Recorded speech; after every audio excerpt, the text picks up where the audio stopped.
Many of the persons with disabilities are even more vulnerable during crisis situations.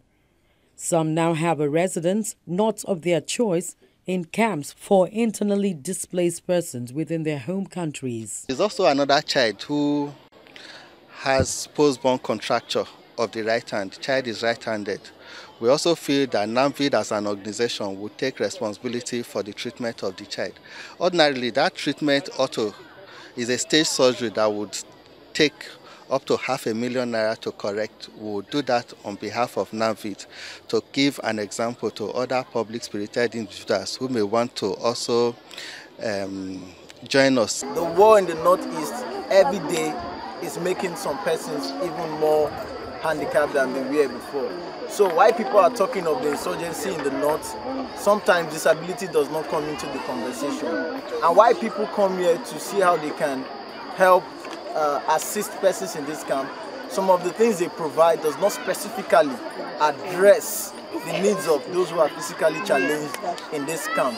Majority have this flair to give, to identify with, but there's been a breach of trust. They don't know how to get to the receivers. So by doing this, I believe NAMVID has sent out a statement of help in bridging that gap.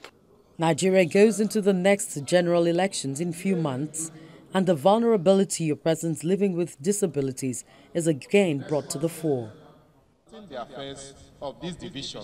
The Independent National Electoral Commission puts in place strategies to ensure the participation of persons living with disabilities. In recognition of persons with disability participation in the electoral process, the Independent National Electoral Commission commits to provide a level playing field for all stakeholders in the delivery of free, fair, and credible elections.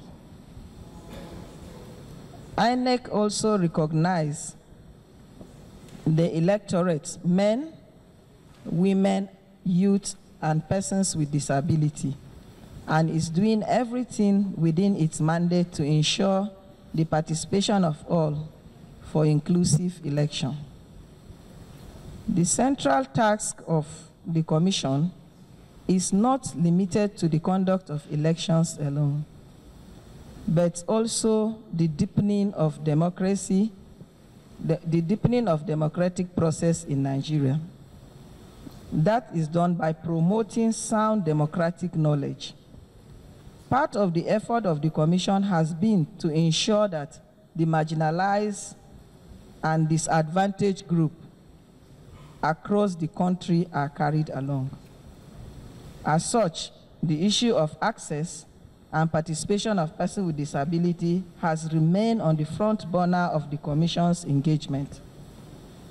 To demonstrate its willingness to go beyond rhetoric to actions, the Commission developed a framework on access, and it was presented to the public in September 2015. Implementation of the operational plan of the framework was also attached to the framework, to which we are gathered here to speak about it and also see how we can improve the participation of persons with disability in looking at the objectives and addressing some of the barriers to improve the 2019 general election. In an interview, the national president of the Joint National Association of Persons Living with Disabilities, Ms. Grace Jerry, commends the Commission for the measures taken so far to birth the full participation of her members in the electoral process.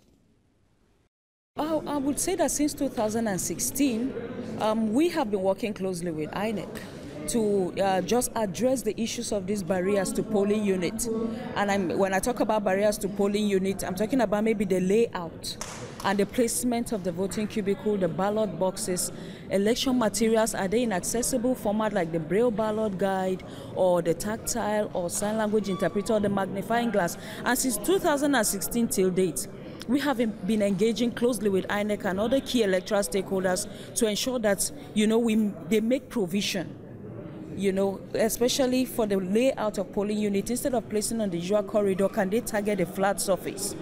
can they work on a Braille ballot guide? And today I would say to you that, we have recorded those successes where INEC has begun to target a level playing ground to place the voting cubicles, bringing down the ballot box for someone who is on a wheelchair or someone who cross on the ground to be able to cast their ballot, not having to rely on someone.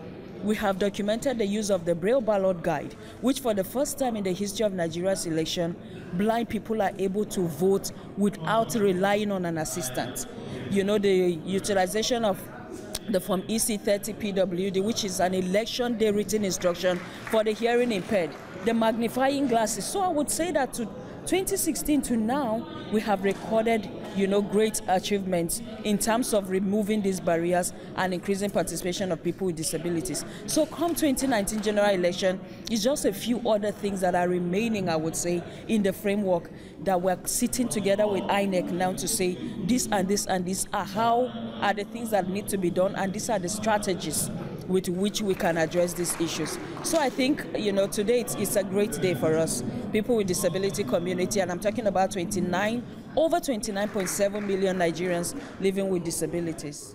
Representing different groups in working assiduously. Echoes of their resolve towards the 2019 election rivets through the country.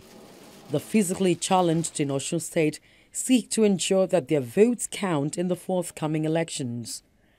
They want INEC to provide an enabling platform for the physically challenged to participate in the forthcoming polls. What IFA is presently doing, that's Inclusive Friends Access. They've been trying to introduce a sort of Braille guide ballot paper, so that a blind person can get there and actually get the Braille guide, the ballot paper sort of that can guide you to thumb print in a particular place for your candidate of your choice, and that's a wonderful thing.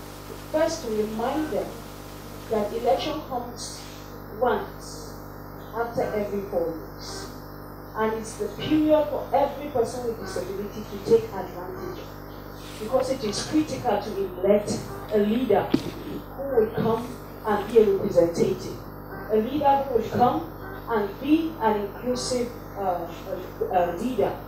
So we are asking people with disabilities, it is important to go out en masse and vote.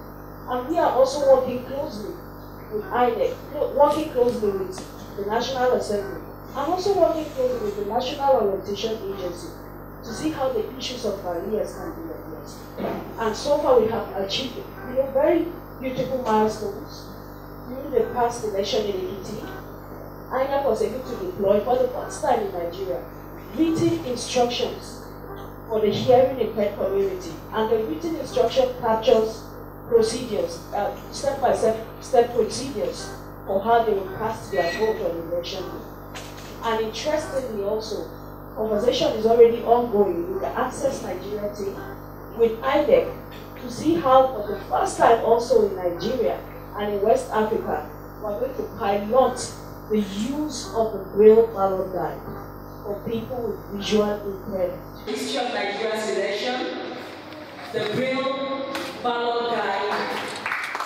For the first time in the history of elections in Nigeria, the Independent National Electoral Commission presents a Braille ballot guide to assist visually impaired persons to cast their ballots without support.